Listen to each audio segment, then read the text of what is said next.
মাথা থেকে পা পর্যন্ত বরফ নেমে যায় দেহের মধ্যে। হাতে পায়ে আর কোনো সার থাকে না। আতঙ্ক যে এমন জিনিস তা আগে অনিমেষ কল্পনাও করেনি। মস্তিষ্ক শুদ্ধ যেন নিষ্ক্রিয় হয়ে আসছে।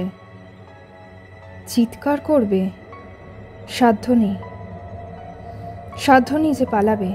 পথ কই, কিন্তু কিছু তো একটা করা উচিত। মনে পড়ে গেল লোকটার বর্ণনা। সেও তো এমনই ফিসফিস শব্দ শুনেছিল, এমনই হাসি।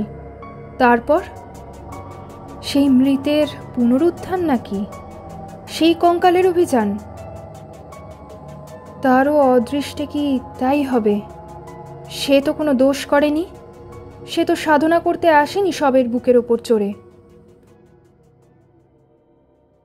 গল্পের আসরিত মধুবন্তী চ্যানেলে সবাইকে জানাই স্বাগত। আশা করি আপনারা ভালো আছেন। আজ আপনাদের জন্য থাকছে একটি ভুতুড়ে গল্প, গজেন্দ্র কুমার মিত্র রচিত এক রাত্রির অতিথি। গজেন্দ্র কুমার মিত্র, তিনি ছিলেন একজন প্রখ্যাত বাঙালি সাহিত্যিক, অনুবাদক ও প্রকাশক। 1959 সালে তিনি তার উপন্যাস কলকাতার কাছের জন্য বাংলায় সাহিত্য একাডেমি পুরস্কার লাভ করেন। আজকের গল্পের প্রধান চরিত্রগুলি হল অনিমেষ এবং এক তান্ত্রিক সাধু। শুরু হচ্ছে আজকের গল্প এক রাত্রির অতিথি। সঙ্গে থাকুন।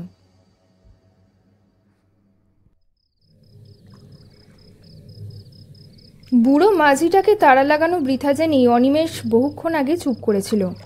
তার ফলে মাঝি আর আরোহী দুজনেই হাল ছেড়ে নিশ্চিন্ত হয়ে বসেছে। মাঝির বকাটাই রোগ, এমনকি ভাবভঙ্গি দেখে মনে হচ্ছিল এইটাই তার পেশা।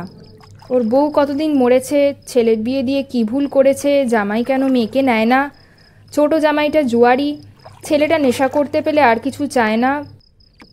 খুব ছেলে বয়সে একবারও কলকাতায় গিয়েছিল, কিন্তু হট্টগোলে মাথা ঠিক থাকে না বলে পালিয়ে আসতে পথ পায়নি। আবার একবার যাবে মা কালীকে দর্শন করতে ইত্যাদি তথ্য পরিবেশন করবার ফাঁকে ফাঁকে শুধুমাত্র দম নেবার প্রয়োজন যখন থামে, তখনই শুধু দাঁড় বাইবার কথা তার মনে পড়ে। সুতরাং শহরে যাবার বাস যে পাওয়া যাবে না তা অনিমেষ আগেই ভেবেছিল, কিন্তু এমন অবস্থায় যে পড়বে তা কল্পনা করেনি। বাস তো নেই, আশেপাশে কোথাও মানব বসতির চিহ্ন যেন চোখে পড়ে না। নৌকা এসে যেখানে ভেড়ে সেখানে বাঁশের মাচা মতো একটা আছে। জাহাজঘাটা হলে অনায়াসে যেটি বলা যেত। মাচাতে নেমে অসহায়ভাবে অনিমেষ একবার চারিদিকে তাকিয়ে দেখলে নিচের ময়ূরাক্ষীর কালো জল নিঃশব্দে বয়ে যাচ্ছে। তার স্রোতের গতি থাকলেও তবু একটা প্রাণ স্পন্দন বোঝা যেত। এত মন্থর তার স্রোত, এত নিস্তরঙ্গ, মনে হচ্ছে সমস্ত জলটা যেন জমাট বেঁধে স্তব্ধ হয়ে গেছে। আর তার সেই অতল কালো বুকে কত কি রহস্যময় জীবন স্পন্দনহীন চোখে তার দিকে তাকিয়ে কৌতুকের হাসি হাসছে।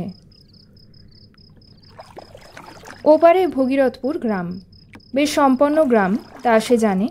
বহু লোকের বাস, অনেক পাকা বাড়ি, স্কুল ডাকঘর আছে, কিন্তু এখান থেকে তার কিছুই দেখা যায় না। ঘাট থেকে উঠে যে রাস্তাটা গ্রামের দিকে গিয়েছে তার সাদা বালির আভাস নিবিড় বনের অন্ধকারে মিশে গেছে একটুখানি গিয়েই। দুদিকে বড় বড় গাছ, কি গাছ তা বোঝা যায় না, কিন্তু তারই অসংখ্য শাখা পল্লব সমস্ত গ্রামটাকে যেন চোখের আড়ালে করে রেখেছে। আলোর রেখা পর্যন্ত চোখে পড়ে না। ওপারেই যদি হয় তো এপারের অবস্থা সহজেই অনুমেয়। এপারে যেদিন সে এসেছিল সেদিন দিনের বেলা কোনো গ্রাম ওর চোখে পড়েনি। বাসটা এসে একেবারে এই ঘাটের ধারে দাঁড়ায়। যাত্রীরা সবাই সেদিন ভগীরথপুরে এসেছিল দুদিকে আম গাছের ঘন ঘন বন কাটিয়ে। হয়তো ছিল কোথাও ঘরবাড়ি, কিন্তু তা ওর চোখে পড়েনি। পারাপারের জন্য একটা খেয়া নৌকা আছে, চওড়া ভেলার মতো প্রকাণ্ড বপু, কিন্তু শেষ বাস চলে যাবার পর আর ওপার থেকে কেউ আসবার সম্ভাবনা নেই জেনে সেই ইজারাদারও বহুক্ষণ বাড়ি চলে গেছে নৌকাটা ওপারে বেঁধে রেখে। বাবু ভাড়াটা? তাড়া লাগায় মাঝি। বিহবলতা কাটে, কিন্তু যেন আরও ব্যাকুল হয়ে ওঠে অনিমেষ। ভাড়াটা কি রে? এই অন্ধকার রাত্রিতে আমি এখানে কোথায় থাকবো? তুই তো 1 ঘন্টার রাস্তা 7 ঘন্টা এসে আমাকে এই বিপদে ফেললি। এখন নিদেন ওপারে পৌঁছে দে, দেখি কোথাও আশ্রয় পাই কিনা একটু। এবারে এই জঙ্গলের শেষে কি বাঘের পেটে প্রাণ দেব? চল চল, ওপারে নিয়ে চল। উটি লাড়লাম আজ্ঞা। সে কি? কেন রে, কি হয়েছে? তার উত্তরে মাঝি যা বললে তার অর্থ হচ্ছে এই যে ওপারে অন্য নৌকা গেলে ইজারাদার বড্ড বকাবকি করে, পুলিশে ধরিয়ে দেয়, সুতরাং ওপারে যাওয়া ওর পক্ষে সম্ভব নয়। অনিমেষ তাকে অনেক করে বোঝালো, ওপারে তোকে ধরবার জন্য ইজারাদার যদি বসেই থাকতো তো অনিমেষ তাকেই ডাকতো। শুধু ইজারাদার কেন, জনমানবের চিহ্ন থাকলেও সে মাঝিকে এ অনুরোধ করতো না। কোনো মতে নামিয়ে দিয়ে সে চলে যাক, তাতে যদি কেউ তাকে ধরে তবে অনিমেষই তার জন্য দায়ী, ইত্যাদি সব কথার উত্তরে তার সেই একই উত্তর, উটি লাড়লাম আজ্ঞা। অনিমেষ তখন রাগ করে বললে, তবে তুইও থাক আর আমি তোর নৌকাতেই রাত কাটাই। আজ্ঞা, উটিও লাড়লাম। শুধু তাই নয়, দাঁড়ের একটা ধাক্কা দিয়ে নৌকাটা খানিক দূরে সরিয়ে নিয়ে গেল। টাকাটা ছুঁড়ে দেন কেনে, বাড়ি চলে যাই। তবে টাকাও পাবি না, রাগ করে বলে অনিমেষ। কিন্তু যখন দেখে বুড়োটা সত্যি সত্যি একটা নিঃশ্বাস ফেলে ঘরমুখ হচ্ছে, তখন সে একখানা 1 টাকার নোট দলা পাকিয়ে ছুঁড়েই দেয়। যা বেটা যা, পথে ডুবে মরিস তো ঠিক হয়, মনে মনে বলে অনিমেষ। ব্যাস, এরপর সব পরিষ্কার। ওপারে ঘন বনের নিবিড় অন্ধকার, সামনে অতল শান্ত জলে তারই রহস্য আছে জমাট বেঁধে, আর ওপারে তার চারপাশে ঘিরেও দৈত্যের মতো কতগুলো গাছপালা ভয়াবহ অন্ধকার বিস্তার করে সমস্ত সভ্যতার চিহ্ন, এমনকি আকাশকেও যেন আড়াল করে রেখেছে। বাস এসে দাঁড়ায় যেখানে এবং যেখানে ঘোরে সেখানে খানিকটা ফাঁকা জায়গা আছে বটে, কিন্তু সে যেন আরও ভয়ঙ্কর। সুটকেসটা মাথার ওপরে পেতে সেখানেই জেঁকে বসল অনিমেষ। বাঘ ভাল্লুক যদি সত্যি আসে তো জলে ঝাঁপিয়ে পড়তে পারবে, এখানে খানিকটা তবু নিরাপদ। খড়খড় ঝটপট করে কি একটা পাখি উড়ে বসলো মাথার ওপরে। ভয় পেয়ে চমকে উঠল অনিমেষ। কাছেই কোথাও শুকনো পাতার ওপর দিয়ে কি একটা সরীসৃপ চলে গেল বোধহয়, সামান্য শব্দ তবু বেশ স্পষ্ট। জলের মধ্যে হঠাৎ একটা মাছ ডিগবাজি খায়, ওইটুকু আওয়াজ কিন্তু অনিমেষের মনে হলো যেন বন্দুকের শব্দ হলো কোথায়। বিশ্রী লাগছে। নক্ষত্রের আলোতে যতদূর দৃষ্টি চলে, ঘড়িটা দেখলে তখন রাত 9টা বাজে। কলকাতায় সবে সন্ধ্যা, কিন্তু এখানে মনে হচ্ছে নিশুতি রাত। এখনও দীর্ঘ সময় অপেক্ষা করতে হবে, কখন ভোর হবে, তারপর কখন ইজারাদারের ঘুম ভাঙবে, তবে সে একটু লোকালয়ের মুখ দেখতে পাবে। বাস একটা আসে এখানে, সেটাও সকাল 8টা নাগাদ। সন্ধ্যাতে যেটা এসেছে সেটা কাছাকাছি কোনো গ্রামে থাকে, 7টা নাগাদ এখানে এসে দাঁড়ায়, অর্থাৎ প্রায় 12 ঘন্টা এখনও। আচ্ছা, হাঁটলে কেমন হয়? বাসের রাস্তাটা ধরে হাঁটতে থাকলে কি আরও আর একটা গ্রাম পাওয়া যাবে না কাছাকাছির মধ্যে? কিন্তু যদি তাকে আশ্রয় দিতে কেউ না চায়, ডাকাত বলে মনে করে, তাছাড়া দুদিক যেন ঘন বন, যদি বাঘ টাঘ আসে। মুর্শিদাবাদ জেলায় এসব অঞ্চলে প্রায় বাঘ বেরোয়। দরকার নেই, 10-11 ঘন্টা সময় একরকম কেটেই যাবে। মশাই শুনছেন? বাস মিস করেছেন বুঝি? তা কোথাও আশ্রয় পাননি? হ্যাঁ, কে? অস্ফুট একটা শব্দ করে চমকে ওঠে অনিমেষ, বরং আঁতকে ওঠে বলাই ঠিক। কখন নিঃশব্দে কে পেছনে এসে দাঁড়িয়েছে, অত্যন্ত দ্রুত, যেন একটা কথা শেষ হবার আগেই আর একটা শুরু হয়েছে।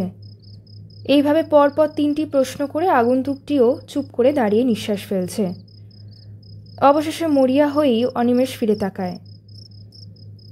রোগা কালো গোছের একটা মানুষ, খুব বেঁটে নয়, তাই বলে ঢ্যাঙাও বলা চলে না, উস্কো খুস্কো এক মাথা চুল ও ঘন দাড়ি, কিন্তু আবক্ষ বিস্তৃত নয়, মধ্যে মধ্যে কামানো বা ছাঁটা নয়, এমনই দাড়ি খোঁচা খোঁচা।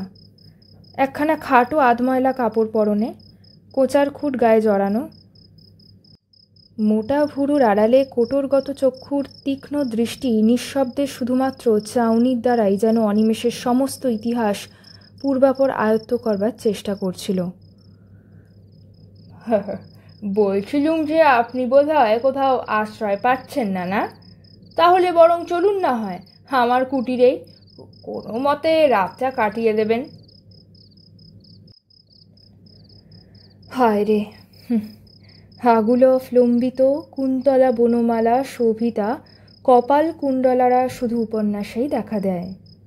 যাজ্ঞে, নবকুমারের অদৃষ্ট তার নয়, তা বোঝাই যাচ্ছে। তাই বলে কি ওর চেয়ে ভদ্র চেহারা কেউ জুটতে নেই? এ লোকটাকে দেখেই পাগল বলে মনে হয়। শেষ পর্যন্ত এর আশ্রয়ে গিয়ে কি আরও বিপদে পড়ব? কি বলেন, যাবেন নাকি? আপনি এখানে মানে? আমতা আমতা করে অনিমেষ। আমার এখানেই একটা ঘর আছে, এই যে। সত্যি তো, এই তো, বলতে গেলে তার সামনেই পাড়ের ওপর একখানা খড়ের ঘর। এই অঞ্চলে যেমন হয় তেমনই। আশ্চর্য, এতক্ষণ তার চোখে কি হয়েছিল? লোকটি বোধহয় তার মনের ভাব বুঝেই হেসে বলল, ঘরে আলো ছিল না কি না, তাই অন্ধকারে টের পাননি। আমিও বাড়ি ছিলুম না, নদীর ধার দিয়ে একটু বেড়াতে গিয়েছিলুম। তা অন্ধকারে একা একা বেড়াতে আমার বেশ লাগে। এখানে বাঘের ভয় নেই? আছে বই কি, তবে আমারও তো ভয় নেই, মরবার ভয় করি না। করে লাভই বাকি বলুন, মরতে তো একদিন হবেই। না, লোকটাকে ঠিক পাগল বলে তো মনে হয় না। চলুন চলুন, ঘরে বসেই কথাবার্তা হবে এখন। লোকটা তাড়া লাগায়। চলুন, এই বলে সুটকেসটা তুলে নেয় অনিমেষ। একখানা নয়, দুখানা পাশাপাশি ঘর, সামনে এক ফালি দেওয়া। ভেতর দিকে আরও কি আছে তা ওর নজরে পড়ল না। বেশ ঝকঝকে করে নিকোনো, পরিচ্ছন্ন দেওয়া। লোকটা আগে আগে পথ দেখিয়ে নিয়ে গিয়ে, দাঁড়ান, আলো জ্বালি বলে ওকে দাওয়াতেই দাঁড় করিয়ে রেখে দৌড় খুলে ভেতরে ঢুকলো। তালা চাবির বালাই নেই, দৌড় শুধু ভেজানোই ছিল, ঠেলা দিতেই নিঃশব্দে খুলে গেল। ভেতরে ঢুকে আশ্চর্য রকম ক্ষিপ্রতার সঙ্গে একটা আলো জ্বেলে লোকটি বললে, আসুন, ভেতরে আসুন। ঘরে আসবাবপত্র বেশি ছিল না। একটি তক্তাপোশের ওপর একটা মাদুর বিছানো, শয্যা বলতে এই, একটা বালিশ পর্যন্ত নেই। একপাশে মেঝেতে জলের মেটে কলসি, একটি ঘটি এবং পেতলের পিলসুজে একটা মাটির প্রদীপ। এছাড়া আর কোথাও কিছু নেই। বসুন বসুন, এই চৌকিটার ওপরেই বসুন। তারপর খানিকটা নিঃশব্দে দাঁড়িয়ে নিজের দুই হাত ঘষে কেমন একরকমের বিচিত্র হাসি হেসে বললে, ভালো বিছানা আমার নেই, ওই সুটকেসটা মাথায় দিয়েই শুতে হবে, আর খাবারও তো কিছু দিতে পারবো না, আমার ঘরে কিছুই নেই। তা আপনি মদ খান? যেন একটা আকস্মিক উগ্রতা দেখা দেয় ওর প্রশ্ন করবার ভঙ্গিতে। না না, রক্ষে করুন, কিছু ব্যস্ত হবেন না আমার জন্যে, আশ্রয় পেয়েছি এই ঢের। ওই আশ্রয়টুকুই যা, বাঘ ভাল্লুকের হাত থেকে তো বাঁচলেন, তা আশ্রয় ভালোই, ঘরখানা মন্দ নয়, কি বলেন? বলতে বলতে হেসে ওঠে সে। সাদা ঝকঝকে দাঁত কালো দাড়ির ফাঁকে চকচক করে। অনিমেষে যেন ভালো লাগে না ওর ভাবভঙ্গি। আবারও সেই সন্দেহটা মনে জাগে, পাগলের পাল্লে এসে পড়ল নাকি? আপনি এখানে কি করেন? আপাতত কিছুই না। আচ্ছা বসুন, আমি আসি, মুখ হাত ধোবেন নাকি? ধুতে পারলে ভালোই হতো, কিন্তু অনিমেষে তখন নড়তে ইচ্ছে করছে না। সে বলল, না, দরকার নেই। লোকটি বেরিয়ে গেল। অনিমেষ স্তব্ধ হয়ে বসেই রইল। ভালো বোধ হচ্ছে না ওর, কেমন একটা অস্বস্তি হচ্ছে। কি করে লোকটা এখানে এমন একাই বা থাকে কেন? ঘরে কোনো রকম কিছু খাবার নেই তো ও নিজে খায় কি? চোর ডাকাত নয় তো? লোকজন ভুলিয়ে এনে শেষে ঈশ্বর বাঁচিয়েছে। ব্যাগে ওর খানকতক কাপড় জামা ছাড়া আর কিছুই নেই। পকেটেও মাত্র টাকা 6 আছে। কিন্তু একটু পরেই সমস্ত দেহ হিম হয়ে ওর মনে পড়ে এইসব উদ্দেশ্য যারা নিয়ে আসে ভুলিয়ে টাকা না পেলে আরও হিংস্র হয়ে ওঠে। তাছাড়া মেরে ফেলেও দেখবে কি আছে। ওদের দেশে একবার খুব ডাকাতের উপদ্রব হয়েছিল। তারা একটি লোককে খুন করার পর পেয়েছিল মাত্র একটি আধলা। কখন গৃহস্বামী আবার নিঃশব্দে ওর কাছে দাঁড়িয়েছে অনিমেষ টেরও পায়নি, যদিও খোলা দরজার দিকে চেয়েই বসেছিল সে। আশ্চর্য। এখনই শুয়ে পড়বেন নাকি? যদি ঘুম পেয়ে থাকে তো স্বতন্ত্র কথা, নইলে একটু বসি। কতদিন লোকের সঙ্গে কথা কইতে পাইনি। বলেন তো দুটো কথা কয়ে বাঁচি। এখানে লোকজন তো নেই, আসেও না কেউ। অনিমেষ আবারও পূর্ব প্রশ্নের জেদ টানলে।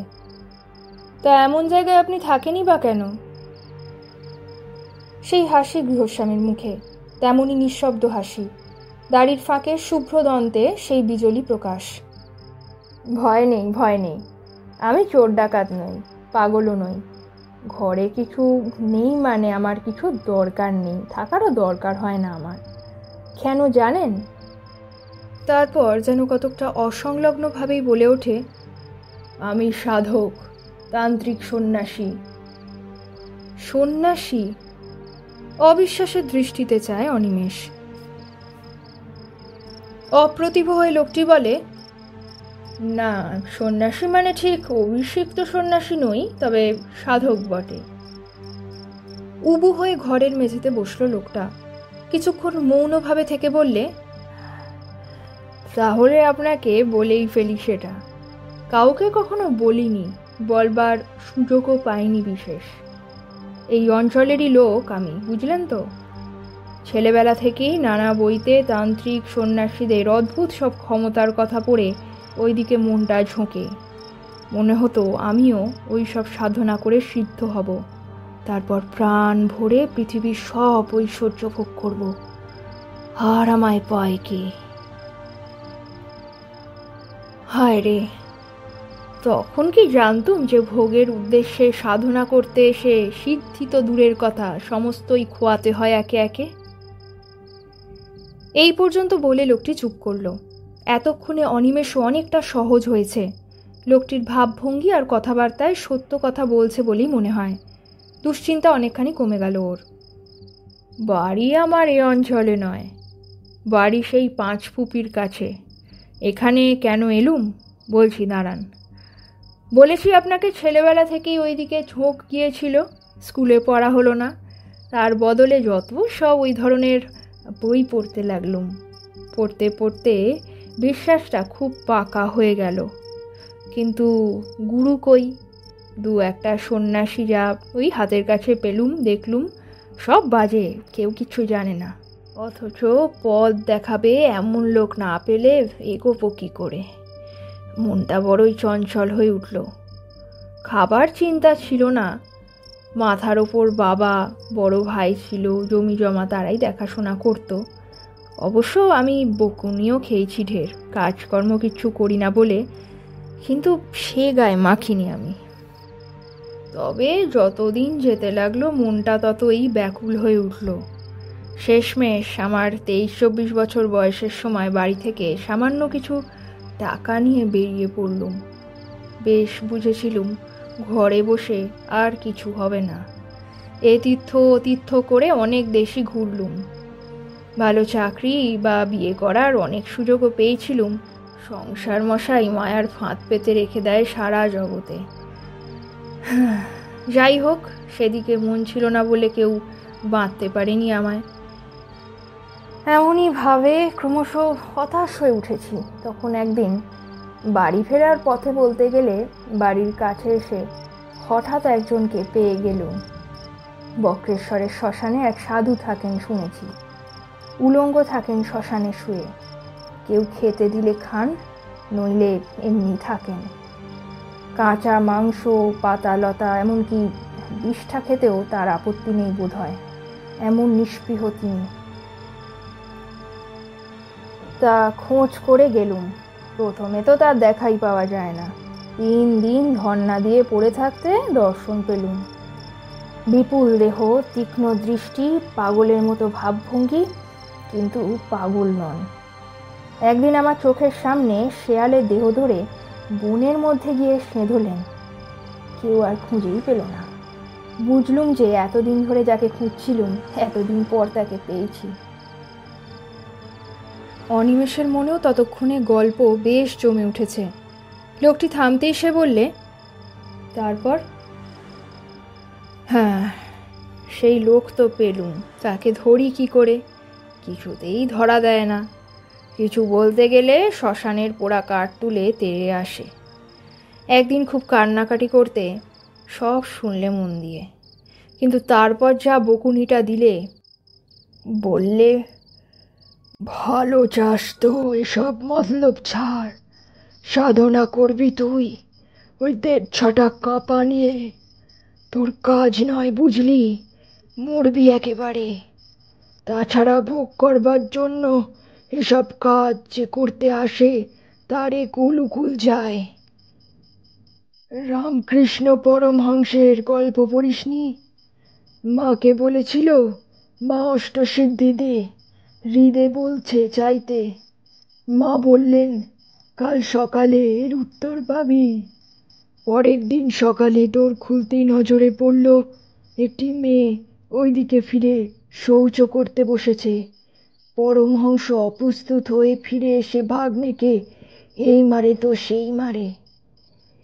বুঝলি, এমনই তুচ্ছ শুধু নয়, ছোট জিনিসও সব। ঘরের ছেলে, ঘরে ফিরে যা, বিয়ে থা কর, ভগবানকে ডাক, নয়তো কুলগুরুর কাছে দীক্ষা নিস। অনেক কাকুতি মিনতি করলুম, বাবার আর দয়া হলো না। আমি কিন্তু মশাই হাল ছাড়লুম না, ওইখানেই পড়ে রইলুম। বলতে গেলে না খেয়ে না দে আর গোপনে ওর দিকে নজর রাখলুম, যদি আসল প্রক্রিয়ার কিছু হদিশ পাই। বুঝলেন না, এতদিন কি আর বৃথাই এই লাইনে ঘুরেছি? আসল মানুষ যদি না পাই, তবে ওদের ভেতরের কিছু কিছু কথা জেনেছি বই কি। তারপর হলো কি মশাই, আরও 2-1 সাধক ভৈরবী এখানে এলো বাবার কাছে দেখা করতে। গোপনেই এলো, কিন্তু আমি তো এখানেই পড়ে থাকি। তবে ওদের চক্র বসলো, তাও দেখলুম। মনে হলো আর কি, সব শিখে গেছি। ওখান থেকে রওনা হয়ে আর বাড়ি ফিরলুম না। নির্জন স্থান অথচ শ্মশান, লোকালয় কাছে খুঁজতে খুঁজতে এখানে এসে পড়লুম। পথে নলহাটিতে একজন তান্ত্রিকের কাছে দীক্ষাও নিয়ে এলুম। মশাই, এলুম তো এখানে, কিন্তু সাধনা আর হয় না। প্রথম দিন থেকেই বিঘ্ন। উপকরণ জোটে তো দিন পাই না, দিন পাই তো উপকরণ নেই। শেষে অনেক কৌশল করে নিচে নেমে যদিও বা সব জোগাড় করলুম, মঙ্গলবার অমাবস্যার রাত পেয়ে যেমন আসন করে বসেছি, কি বিঘ্ন কি বিঘ্ন। ধ্যানে মন দেব কি, কিছুতেই মন স্থির করতে পারি না। এটা বাসের রাস্তা হয়ে শ্মশান এখান থেকে সরে গেছে। আগে এখানটাই শ্মশান ছিল। এখন যেখানে ঘর দেখছেন, এই যেখানে আমরা বসে আছি, এইখানেই সেদিন আসন করে বসেছিলুম। নিজের অজ্ঞাতেই অনিমেষ যেন একটু সরে বসে, তারপর বলে, আচ্ছা, বিঘ্ন কি রকমের? ভয় পেলেন? শুনেছি তো এরকম সাধনায় বসলে প্রথম প্রথম নানা রকমের ভয় দেখায়, কিন্তু সেটা শুধু পরীক্ষা করার জন্যে। আপনিও তো সেরকম শুনেছিলেন নিশ্চয়ই, তবে ভয় পেলেন কেন?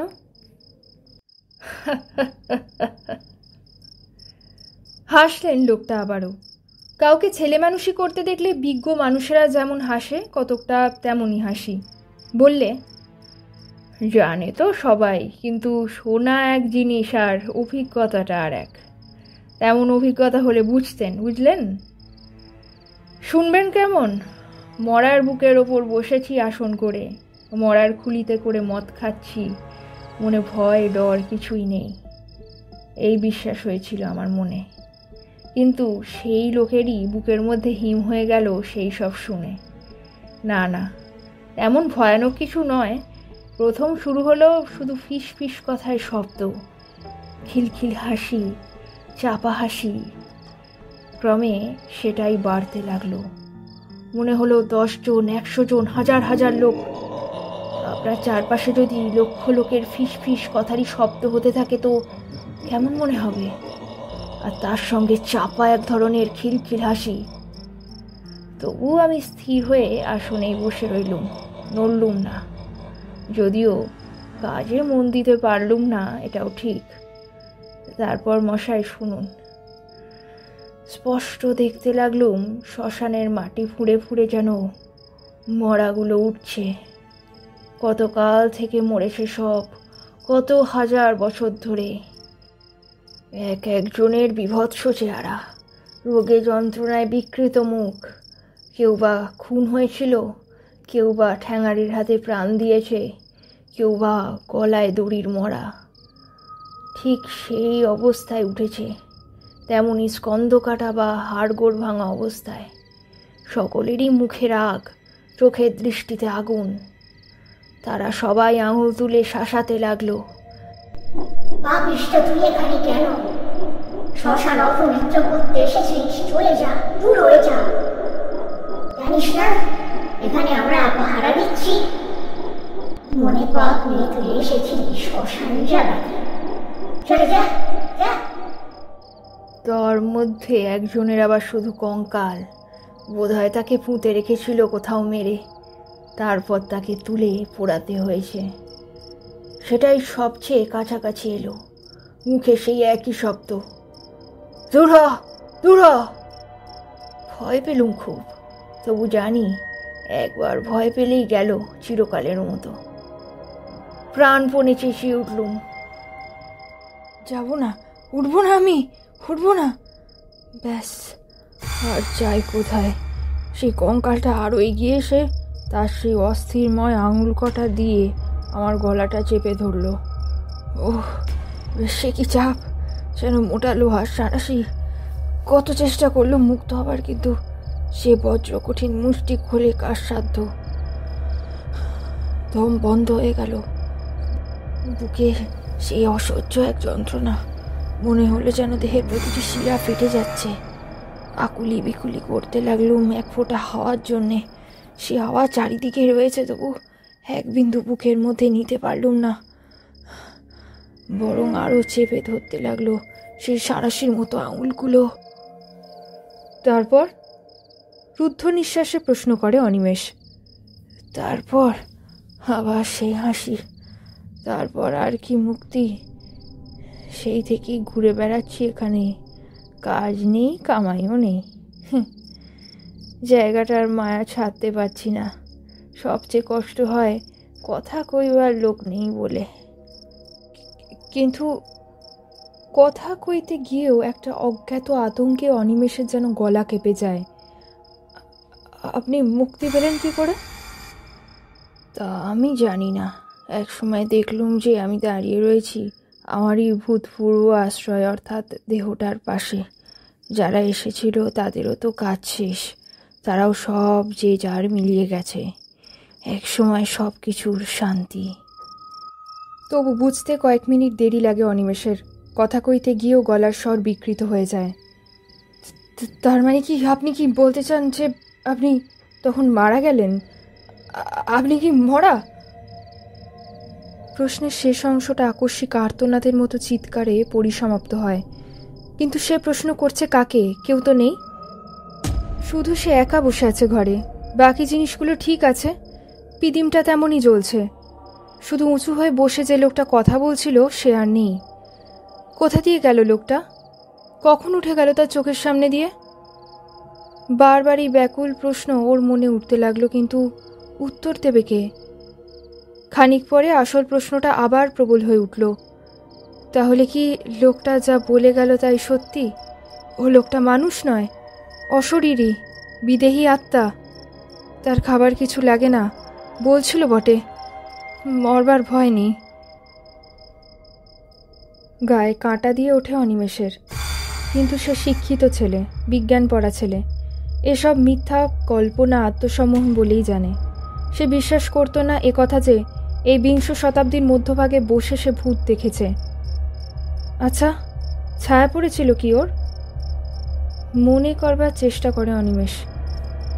সত্যি কি না লোকটা তার সঙ্গে তামাশা করছিল, আগে যা ভেবেছিল তাই। ডাকাত বা ঠ্যাঙাড়ি জাতীয়, ভয় দেখিয়ে গেল, তারপর কাজ হাসিল করা সোজা হবে ভেবে। মনকে প্রবোধ দেয় সে, হ্যাঁ এইটে হওয়াই সম্ভব। ভূত হলে আলোয় থাকবে কি করে? বদমাইশ আরও বেশি ভয় দেখাবার জন্য ম্যাজিক ওয়ালেদের মতো চোখের নিমেষে সরে গেছে। দরজাটা বন্ধ করে দেবে নাকি? দেওয়াই উচিত। পালাবে? কিন্তু কোথায় যাবে এই অন্ধকারে? আরও তো ওদের কবলে গিয়ে পড়তে হবে। সে দেখতে পাবে না ওদের, ওরা দেখবে। তার চেয়ে দৌড় বন্ধ করে বসে থাকা মন্দ নয়, যা হবার হবে। আলো তো থাকবে, এখানে লোকগুলোকে চোখে দেখা যাবে। অনিমেষ অতি কষ্টে উঠে দাঁড়ায়। হাতে পায়ে যেন জোর নেই। কোনো মতে উঠে গিয়ে সন্তর্পণে দরজাটা বন্ধ করে দিলে। ভাগ্যিস ভেতরে খিল আছে, বেশ মজবুত খিল। দেখে শুনে ভালো করে বন্ধ করে দিলে। যাক, একটু নিশ্চিন্ত হওয়া গেল। কিন্তু এ কি, হঠাৎ আলোটা নিভে গেল যে? মুহূর্তের মধ্যে কোনো রকম নোটিশ না দিয়ে ঘরটা তার চারপাশে নিশ্ছিদ্র অন্ধকারে ভরে গেল। তেল ছিল না, কিন্তু তাহলে তো একটু একটু করে ম্লান হয়ে আসবে। তবে ভয় ওর গাটা হিম হয়ে গেল। তবে কি ঘরের মধ্যে কেউ ছিল? এখন ফু দিয়ে নিভিয়ে দিলে? সেই লোকটাই কি? হয়তো তক্তাপোষের নিচে ঢুকে গিয়েছিল, তখন সেইখানেই লুকিয়েছিল, তাই সে ওর চলে যাওয়াটা লক্ষ্য করেনি। সেটাই হবে নিশ্চয়ই। কি সর্বনাশ! এ যে হিতে বিপরীত হলো। ওদের হাত থেকে বাঁচতে গিয়ে একেবারে ওদের মুঠোর মধ্যেই এসে পড়ল। পকেটে দেশলাই পর্যন্ত নেই। ব্যাগটাই বা কোথায়? চৌকিটা যে ঠিক কোন দিকে তার মনে পড়ছে না। উফ, কি বদমাইশ লোকটা! ক্রুদ্ধস্বরে হয়তোবা একটু ভীত কণ্ঠেই অনিমেষ বলে উঠল, কে কে ওখানে? আলো জ্বালা বলছি শিগগির, নইলে ভালো হবে না। দেখিয়ে দেবো মজা। জানলে না? নিস্তব্ধ চারিদিকে। কোথাও একটা জনপ্রাণী আছে বলে মনে পড়ে না। রহস্যময় সুগভীর স্তব্ধতা। ঘরে কি জানলা ছিল? তাও তো মনে পড়ছে না। চাই জানলা খুলে দিলে তবু একটু নক্ষত্রের আলো আসে। অনেকক্ষণ চুপ করে দাঁড়িয়ে থেকেও জানলা কোন দিকে তা মনে পড়ল না। হাতড়িয়ে দেখতে দোষ কি? পরক্ষণেই মনে পড়ল, আরে আচ্ছা বোকা তো সে, দরজা রয়েছে, খুলে বেরিয়ে পড়লেই তো হয়। ঘরের অন্ধকারের চেয়ে বরং বাইরের অন্ধকার অনেক ভালো, নক্ষত্রের আলো আছে। কিন্তু ব্যাগটা কোথায়? যাকে প্রাণে তো বাঁচুক। যেদিকে দৌড় দিয়েছে এইমাত্র সেই দিকেই হাত বাড়ালো। কই কই সে দরজা? ও তো দরজা সবে বন্ধ করে এপাশ ফিরেছে, আর আলো নিভেছে। তবে কি দিক ভুল করেছে? এদিকে দরজা ছিল না? আন্দাজে আন্দাজে এগিয়ে যায় সে। এইটুকুই তো ঘর, দেওয়াল হাতড়ে হাতড়ে ঘুরলেই দরজা পাবে। শুধু ভয় হচ্ছে ও লোকটা না এই সুযোগে পেছন থেকে মেরে বসে। মরিয়া হয়ে এগোয় অনিমেষ। এক পা করে যতটা সম্ভব নিঃশব্দে এগোয়। 1, 2, এ কি, এ যে 20 পা হয়ে গেল। ঘরটা যতদূর আন্দাজ হয় 10-12 ফুটের বেশি হবে না লম্বায়। নেহাতি ছোট ঘর, অথচ 20 পা মানে অন্তত 15 ফুট। আরও 2 পা, আরও 10, আরও 20। এ কি, সে মাঠে চলেছে নাকি? কিরকম হলো? 40 পা চলার মতো তো ঘর নয়। কোনাকুনি হাঁটছে, তাতেই বা এত দূর হবে কেমন করে? তবু আরও কয়েক পা যায় সে। হয়তো চলতে চলতে কখন গতি বেঁকে গিয়েছে। সোজা হয়ে হাঁটতে আরও খানিকটা। না, তবু কোনো দেওয়াল নেই। রহস্যময় অন্ধকার। অন্তত শূন্যতা বাইরের মুক্ত শূন্যতা নয়, 4 দেওয়ালের চাপা, তবু তো অনন্ত। এইবার কপালে ঘাম দেখা দেয় অনিমেষের। এতক্ষণ ডাকাতের ভয়ে যা হয়নি এইবার তাই হলো। পা দুটো কাঁপতে লাগলো থরথর করে, একেবারে যেন ভেঙে এলো। অসহায়ভাবে সেইখানেই বসে পড়ল অনিমেষ। এ তার কি হলো? কি চক্রান্তে জড়িয়ে পড়ল সে? তবে কি সে লোকটা অশরীরী? সত্যি সত্যি সে কি তাহলে কোনো প্রেতজনির মায়াতে এসে পড়েছে?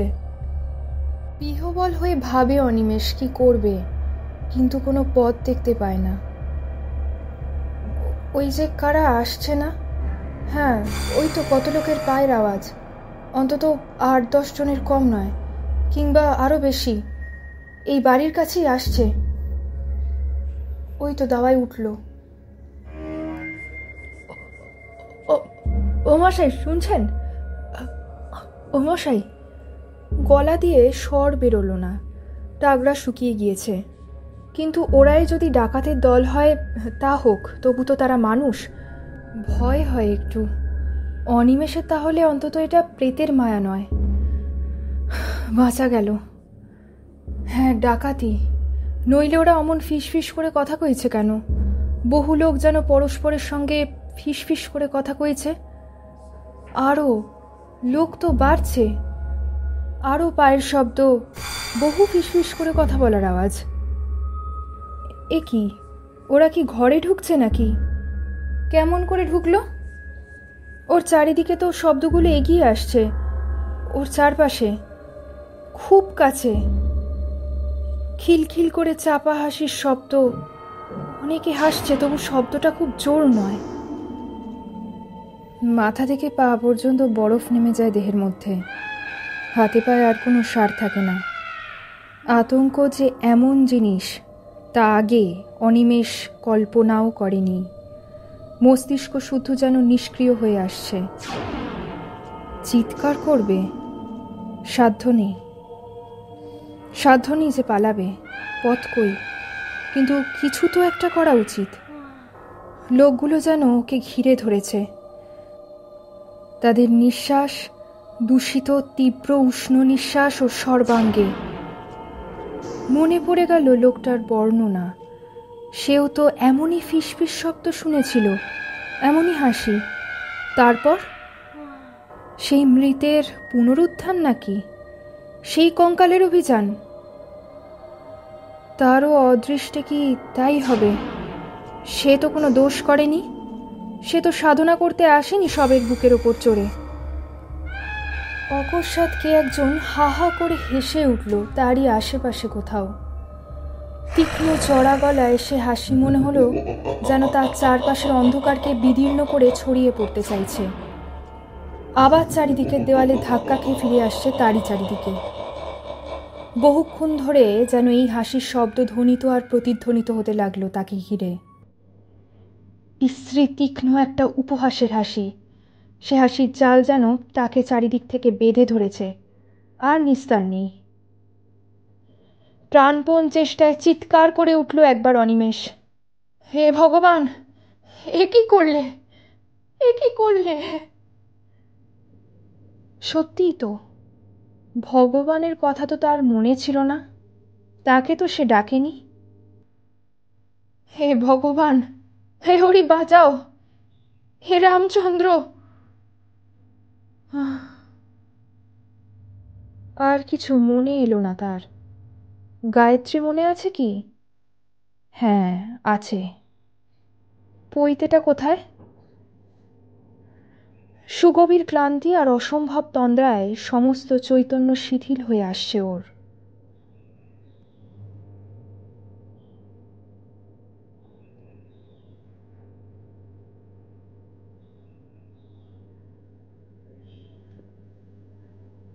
শুনছিলেন আজকের গল্প এক রাত্রির অতিথি।